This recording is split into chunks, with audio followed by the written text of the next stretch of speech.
I remember laying under my bed, terrified, for what felt like hours. The sound of a dead weight fall of a human body tumbled down the hillside across from us and splashed violently into the water. We had no idea if he still had the shotgun or not, so we were just hoping he didn't know where we were. Listener discretion advised. You're just moments away from true tales of terror that will leave you breathless. From Disturbed Media, I'm your host Chad, and this is Disturbed.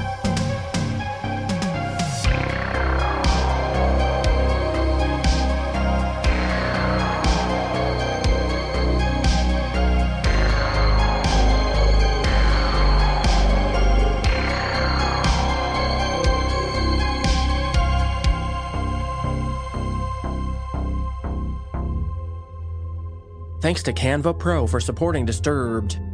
Canva Pro is an easy-to-use design platform that has everything you need to design like a pro. Get a free 45-day extended trial by going to canva.me/disturbed. And at the top of the show, I just want to thank everyone for continuing to listen, share, rate, review, and support Disturbed. It continues to amaze me to see how many people are listening to this little idea I had, and the overwhelmingly positive response to the show from everyone who's tuned in from all around the world. So again, thank you guys so much. And with that, let's get rolling. Our first experience comes to us from Reddit user She Makes Mistakes, and we hear about her pulse-pounding encounter on New Year's Eve, 1999. Performing this experience is Tanya Eby.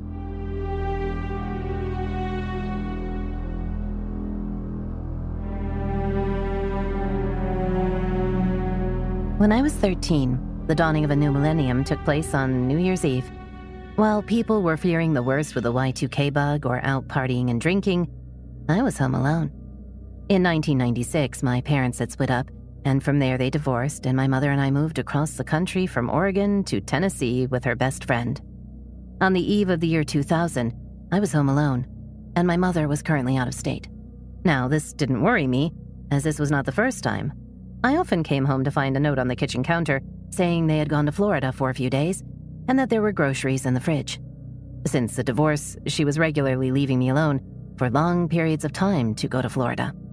We lived on a relatively quiet road, surrounded by trees and set a few miles out of town, and I knew most of the people, if not by name, then by face, enough to wave and small chat with, and had never before been given a reason to be afraid of being alone. On the night in question, I was staying up late watching television. I remember I was watching the movie His Bodyguard on USA Channel, and had most of the lights on in the house, not because I was afraid, but because at 13, I wasn't concerned with electricity bills or saving the environment. I felt completely safe and protected within my little bubble of home. As I was watching the movie, I kept hearing these weird sounds outside, but I remember thinking it was probably the neighbors. Though they weren't extremely close, a couple of them were having a party/people over for the holiday. About halfway into the movie, however, the power in the house suddenly went dead. I sat on the couch for a minute, just sort of in a panic daze, because it was near midnight and pitch black. I remember thinking the power must have gone out and that it would come back on, so I just decided to sit on the couch with my blanket and wait. A few minutes passed by when I heard a noise in the kitchen, where the back door is. My heart started racing in my chest because I thought it sounded like the back door being shut. The back door sits just off the dining room, which is connected to the kitchen, which leads directly into the living room, where I was currently sitting on the couch. A few seconds passed after I heard the sound, and I was straining my ears to pick up anything that wasn't supposed to be there. Every noise suddenly felt magnified. When footsteps sounded on the floor, I immediately slithered off the couch onto all fours, crawled around the ottoman, and started as slowly and as quietly as I could make my way toward the space between the love seat and the couch. I knew I could fit under the side table and be completely hidden by the dark and the ottoman, from playing hide-and-go-seek in the dark many, many times with my friends during sleepovers. I was nearly there when the footsteps became more apparent. I knew from the sound of them that whoever it was making their way through the kitchen, now toward the living room. They weren't hurried or anything. It was like they were just moving around in the kitchen. I glanced up from where I was crouched on the floor, and to my horror, there was a dark silhouette standing in the archway between the two rooms. To my credit, I didn't scream. However, I did panic. I stood immediately to my feet from my hiding spot and ran down the hallway. And I believe the only reason I wasn't overcome was because the person chasing me had to get around the ottoman in the dark to follow me. I did what all children do when they're afraid, and I bypassed the front door, the guest bedroom, the bathroom, and ran to the farthest door down the hallway, my room. In all honesty, I probably wouldn't have been able to get the front door unlocked and open in time, as it was right off the side of the couch. When I was 10, I got a bird for my birthday. He was a blue-fronted Amazon, and I named him Boo because it was October and close to Halloween. Boo had a large iron cage. It could have been metal, but very large, sturdy, and like 6 feet tall. And it was kept in my room, despite the fact that Boo, like me, pretty much had the run of the house whenever he wanted. This information will become relevant later in the story. As I ran into the room, I slammed the door shut and locked it. However, the lock was simply one of those little turn knobs that you can easily pop with a butter knife. I had barely gotten the door shut and locked when the person on the other side knocked on it. I have no idea why they knocked, if they did it to mock me or to scare me, but I knew in my heart that my little lock was not going to keep whoever it was on the other side out of my room. It didn't keep my mother out when we were arguing, and it wouldn't stand up to brute force. I was panicking, on the verge of tears when the person started laughing. It was low, quiet, and because of that, it was even more frightening. It wasn't like manic laughter, but as if they were genuinely amused.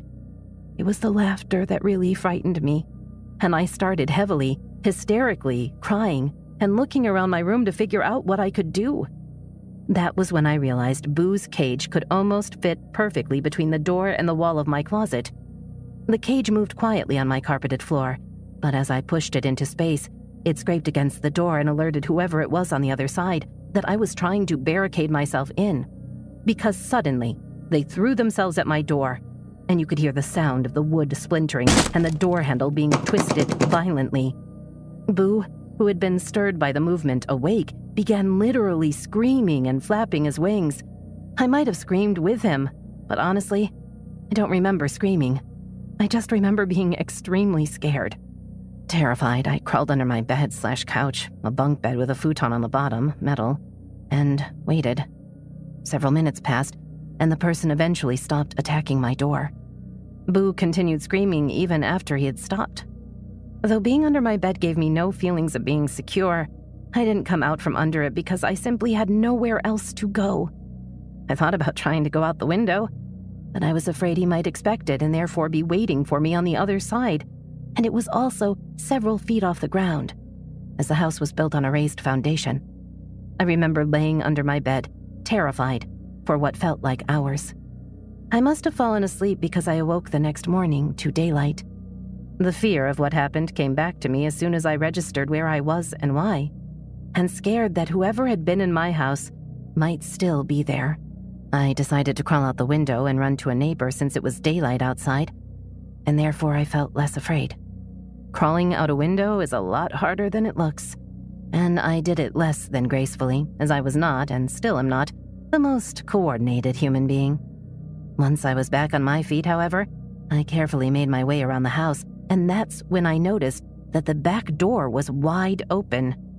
Scared, but feeling braver now that I was outside and that it was morning instead of pitch black night, I walked up the back steps and peered inside.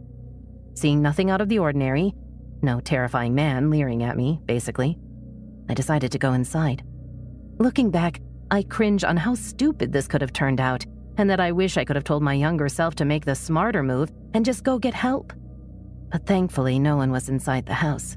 I did a terrifying, heart-pounding room-to-room check, looking in closets and under beds, behind the couch, anywhere I thought even a small child might be able to fit.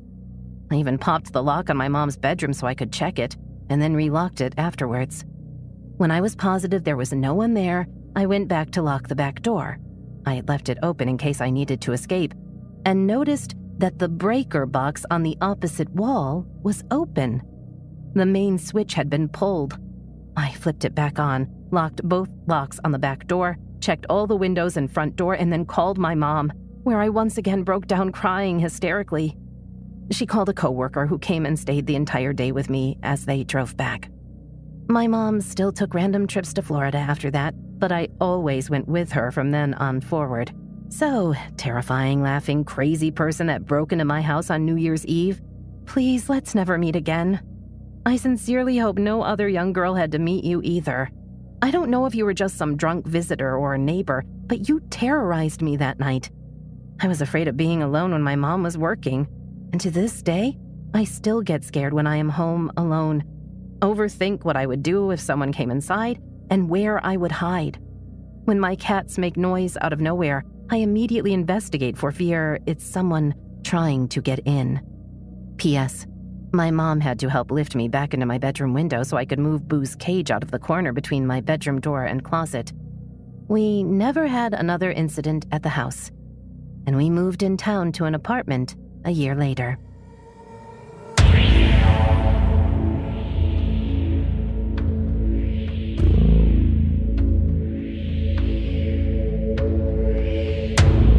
If you'd like to hear these episodes without the ads, get additional bonus episodes, and your own shout-out, visit disturbedpodcast.com/support to learn more.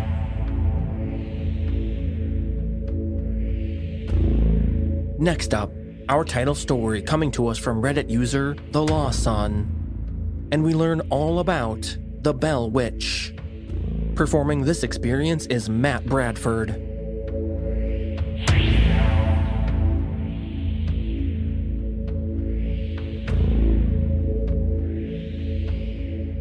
I lived in Adams, Tennessee, growing up from about ages 14 to 18, 2004 to 2008.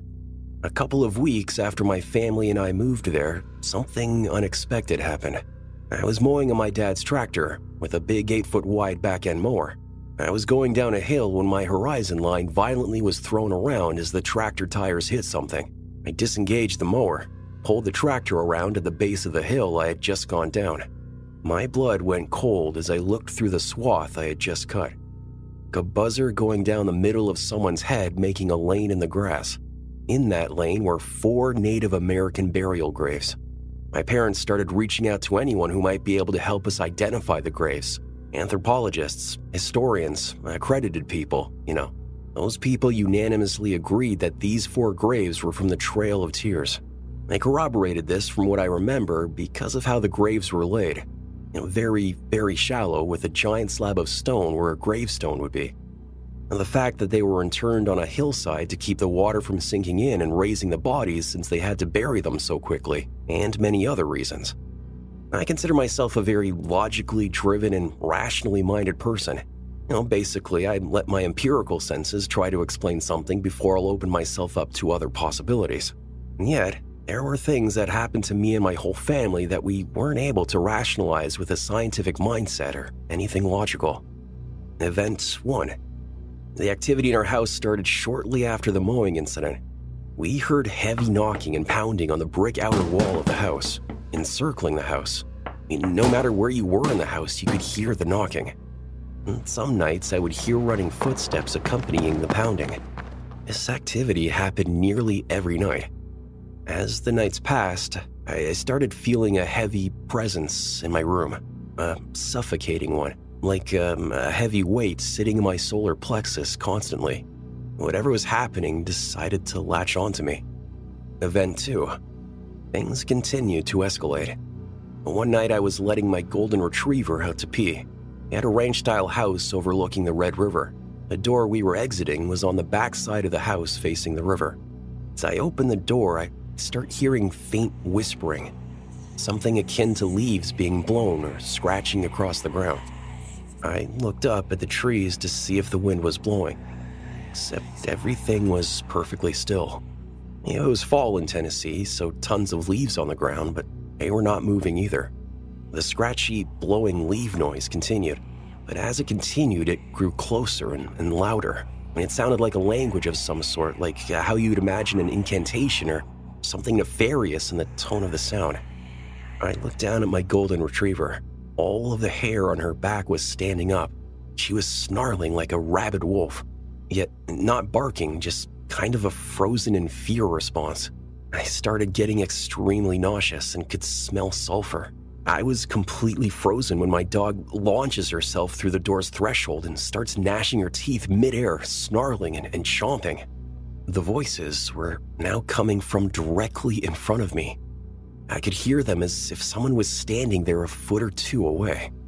I grabbed my dog midair and pulled her quickly inside, slammed the door and threw the deadbolt into place. The door and frame shook violently as a vicious pounding started hammering on the threshold. I ran with my dog to the center of the house, flipping on every light along the way. We sat there alone all night until the sun came up. And Ginger, my golden retriever, laid across my lap the entire night, pressing into me while she whimpered for hours. All I could do was pet her and try to calm her down, which was also helping me downregulate. This was impossible, though. The entire night until sunrise, the back door was thumping. Event 3. It happened when I was coming home from football practice. I had all my gear in a gym bag over my left shoulder. This is important because of how I entered the house. As I closed the front door behind me, I began setting down the gear bag for my left side, which caused me to look right. The room when you first walked in was our library, where we had a leather couch, chair, piano, bookshelves, and a wooden rocking chair. Except this time there was something sitting in the rocking chair. My peripheral vision caught it first, the chair going back and forth.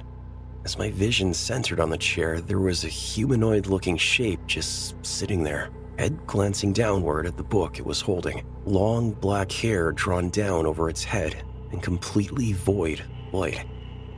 To picture what I saw, imagine the silhouette of a person, but rather a void of light.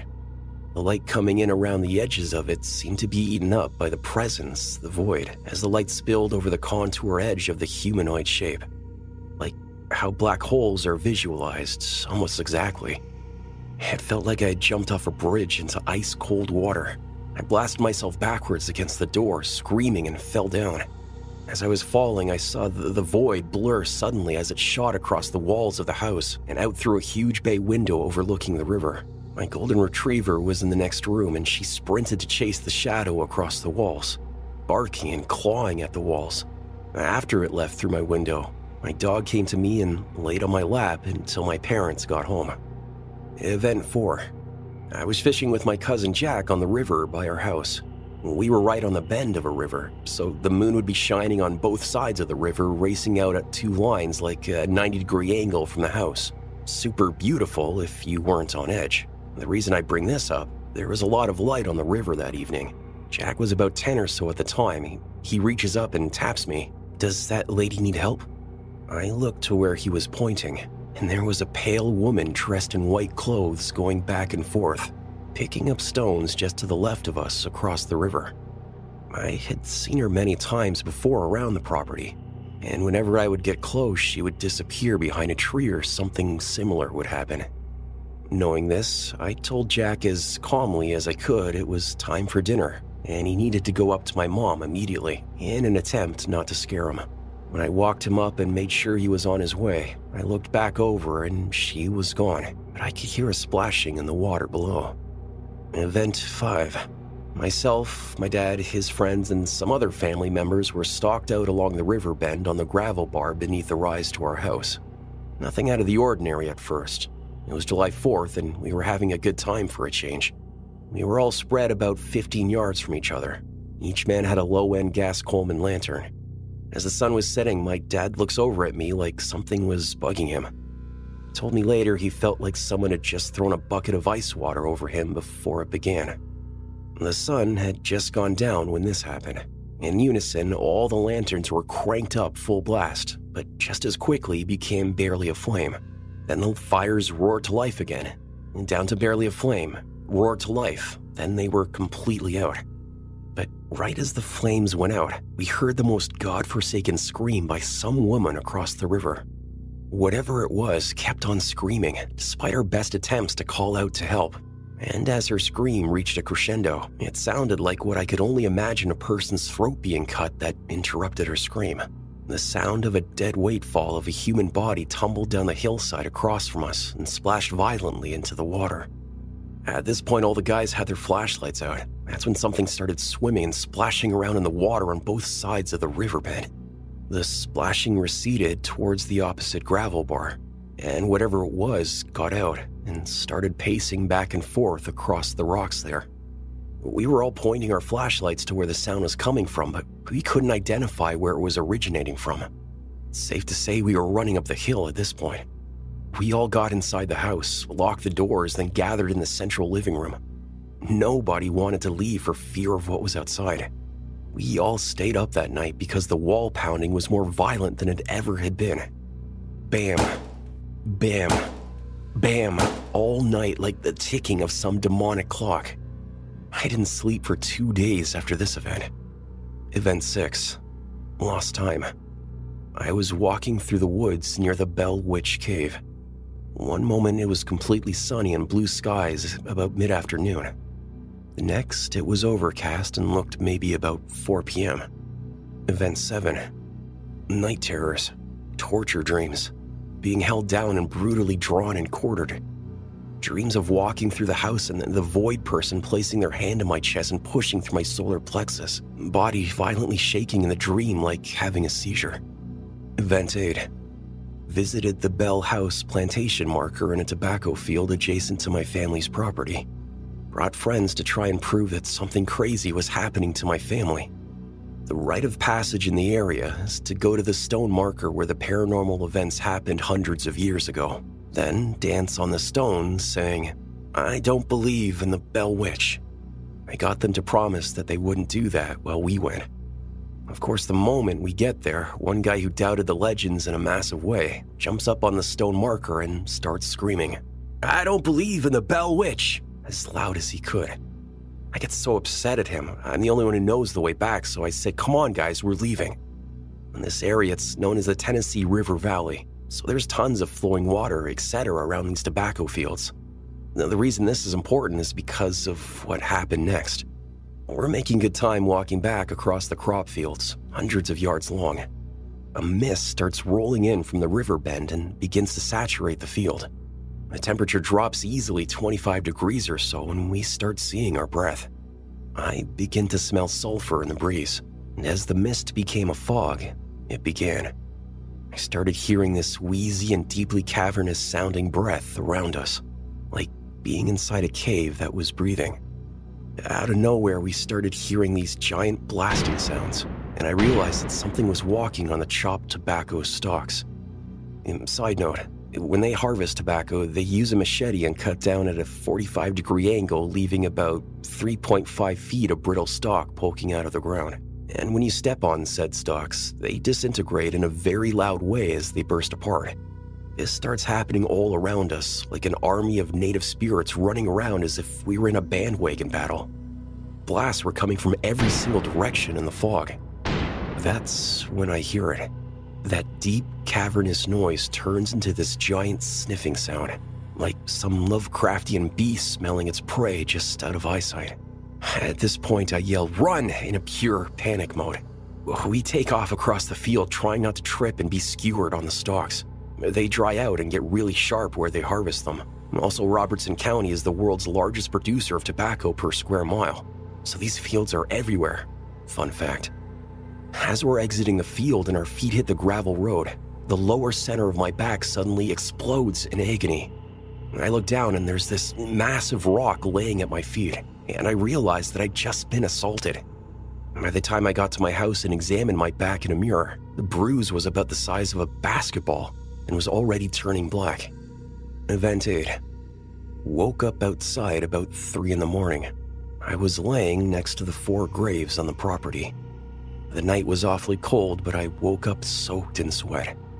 We lived there for so long that I have many events to share, process, and willing to have discussions about my time there with you all.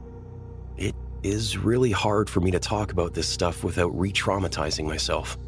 But my friends and family are encouraging me to share my experiences with like-minded people so I can try to find peace surrounding my trauma. make sure you check out my Reddit post for photos. A link is in the show notes.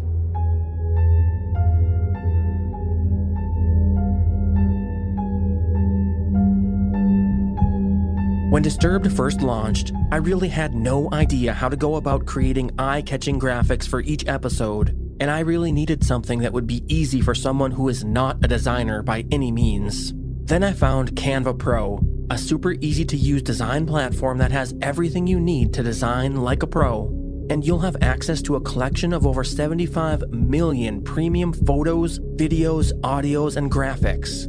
Not only that, but Canva Pro gives you the time-saving tools that help speed up that creative process. No matter your skill level, Canva Pro gives you everything you need to boost your productivity and creativity. Now, I needed a service that would allow me to create great visuals for each episode of Disturbed. And let me tell you, my skill level and knowledge of how to do this was about 1 out of 10. And I didn't feel like I had that extra time to learn all the details and little skills that go along with creating professional-style graphics. But all of that went out the window when I started using Canva Pro, because you don't need to be advanced or spend hours watching YouTube videos to learn how to create. Now, my favorite feature is accessing their giant library of high-quality images that I can use to create the episode thumbnails for Disturbed. You just search for what image you want, scroll through the results, and drag it onto your canvas. Then I just add some text and I'm done. It's that easy. And you can see what I mean by checking out disturbedpodcast.com. All of the episode artwork was created on Canva Pro. But there's so many other reasons to use Canva. Brands, logos, social media graphics, banners, marketing posters, business cards, invitations.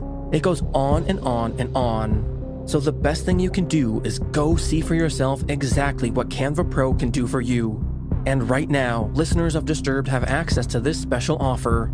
Get a free 45-day extended trial by going to canva.me/disturbed. That's canva.me/disturbed to get your free 45-day extended trial. Cox Panoramic Wi-Fi includes advanced security to help protect all your connected devices. You'll get real-time alerts. Oh, like this one, so you don't have to worry about malware. Or when your kid downloads a song from a shady link. And now all your computer can play is red color, where are you? all blocked, thanks to advanced security, included with Cox Panoramic Wi-Fi. Advanced security must be enabled in the Panoramic Wi-Fi app. Restrictions apply. Now back to the show.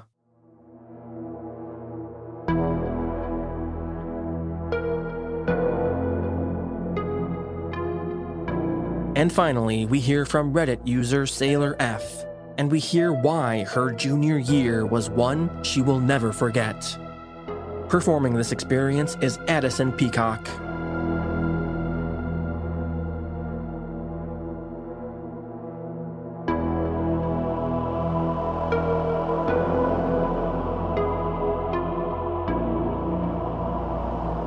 All of this happened during my junior year of high school in New Mexico, USA, 2006 to 7. My older brother had graduated the previous year and was still living with us as I started my junior year. My mom had met a man at some point, I don't remember exactly when, and during the first few months of my junior year, she eloped with him. While she was eloping to her dream beach wedding in Texas, the man was Texan with a thick accent. This will be important later. My brother assaulted me. I was tinkering with a dead computer tower. He comes downstairs to see this and starts beating me. I get away and run upstairs with him trailing me. He pulled on and ripped my shirt while I was trying to get away from him. Somehow I did, and I barricaded myself in my room. I called my boyfriend at the time, who lived 4 hours away. He was immediately ready with guns and friends and on the road. I called my mom to tell her what happened and that I was leaving. I still had a few hours to wait, though, and I was terrified. I started calling friends to see who I could hang out with until my boyfriend arrived. I found a friend to help me for those few hours. I don't remember how I got out of the house, nor do I remember the rest of the night. This started a trend of me missing a lot of school and spending a lot of time with my boyfriend, avoiding my brother, and eventually my stepdad, who we'll call Jim.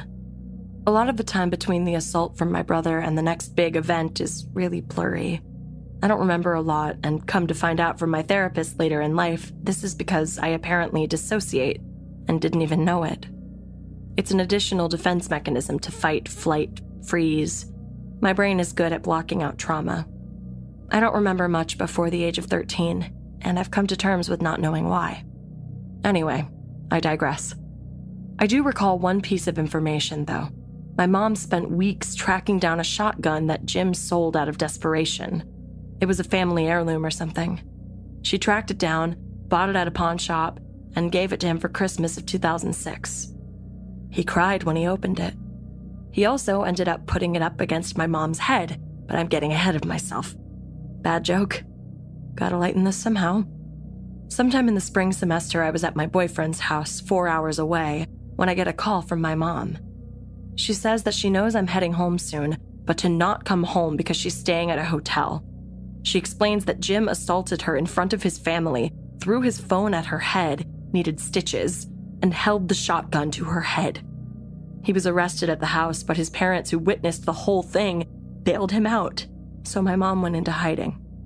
I get home, well, to the hotel in a nearby town. This is where my mom explains further that the assaults have been happening for a while, and it always happened when I was at my boyfriend's, and that she hid it. She also told me that Jim's sisters stayed in the hotel with her for a day or two. Not sure why. My mom and I planned to stay there for a bit until... what? I'm not sure anymore. We told nobody where we were or what was going on. This was my mom's idea. My grades were suffering. Counselors had no idea what was happening with us. I now realize how fucking stupid this was. One night in the hotel, we're hanging out on our respective beds, watching TV, when the room phone between us rings. My mom mutes the TV, and we watch it ring, glancing at each other. We don't answer. Instead, we let it finish, and my mom calls the front desk. The room was so quiet, I could hear the whole conversation, and I will never forget it. Front desk. Hello, how can I help you? Mom. Did I just get a phone call? Yes, you did. Was it from a man? Yes. Did he have a Texas accent? Yes. Where did the call come from? Another room in the hotel? My mom paused before saying, "Call the police." Call the police? Yes, please call the police. I don't remember exactly what happened after that phone call, but I do remember hiding between the two beds on the floor with our old cat. We were on the first floor with our cars right outside the window. My mom said that this was to keep an eye on them, but I now think this was also a dumb idea. We had no idea if he still had the shotgun or not, so we were just hoping he didn't know where we were. After what felt like forever, the police knocked on the door. The knock was so startling but so relieving when they announced that they were the cops. He was arrested at the hotel, and we proceeded to find out a lot of things. He was trying to find us. He hunted for us. The hotel had an internal balcony so the second floor could look down and see the first. He was apparently just above us and a room or two over. He was calling the front desk, complaining about our cat with no valid complaint, to see what room that the front desk would go to. Apparently, he was also texting my mom during the whole thing, from his parents' phone since he broke his on my mom's head. He was saying how dumb we were for leaving our cars outside, how he knew where we were, how he'd hunt us down and kill the mother lion and her cub. Demented shit. He even said some of this in voicemails that my mom never let me listen to. We left this hotel for another, further from home. We couldn't sleep, and around 3 a.m. I left to go back to the safety of my boyfriend. Eventually, I came back to my hometown, but still didn't go home. This time we were staying with a family friend. Legal things were starting, and I went with my mom at one point in case they needed my statement, but they didn't. While we were staying with this family friend, my paternal grandmother passed from a heart attack. To say the least, my junior year was the most stressful year. After some time, my mom went back to Jim. He assaulted her multiple more times and even tried to kill our cats. Eventually, she moved away from him, but was technically married to him from 2006 to 2014/15. Me now, I'm happy AF. I have a regular therapist, a supportive partner, and his family who loves me unconditionally. The trauma that I live with is a daily battle, but I'm in such a great place now. I no longer have contact with my mother, and it's the best decision I have ever made. She later married another abusive man once her paperwork was done with Jim. I couldn't let her traumatize me further.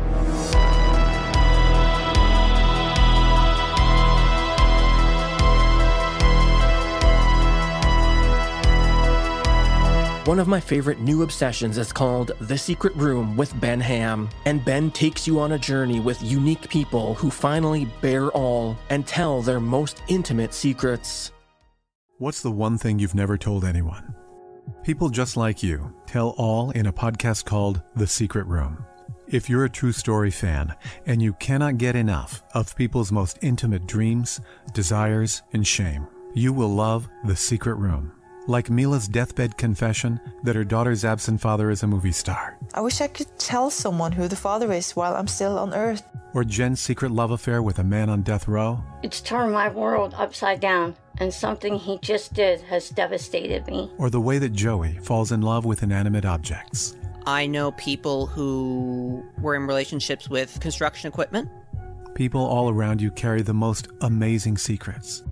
You're invited to The Secret Room for a front row seat to spectacular stories that will touch you, jar you, and amaze you. I'm Ben Ham, your host. Search for The Secret Room, a podcast about the stories no one ever tells.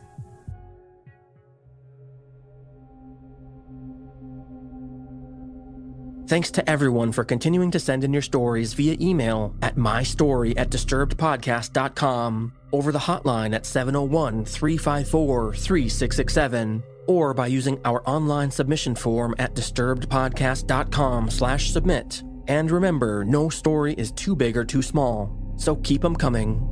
Disturbed is an independent production funded through advertising and listener support. Thanks to those who share the show with friends and leave positive reviews. These things help new listeners find us. Follow or subscribe wherever you're listening right now so you never miss an episode. And if you'd like to hear these episodes without the ads, you can get early access to our premium ad-free feed, as well as monthly bonus episodes. Visit disturbedpodcast.com/support to learn more.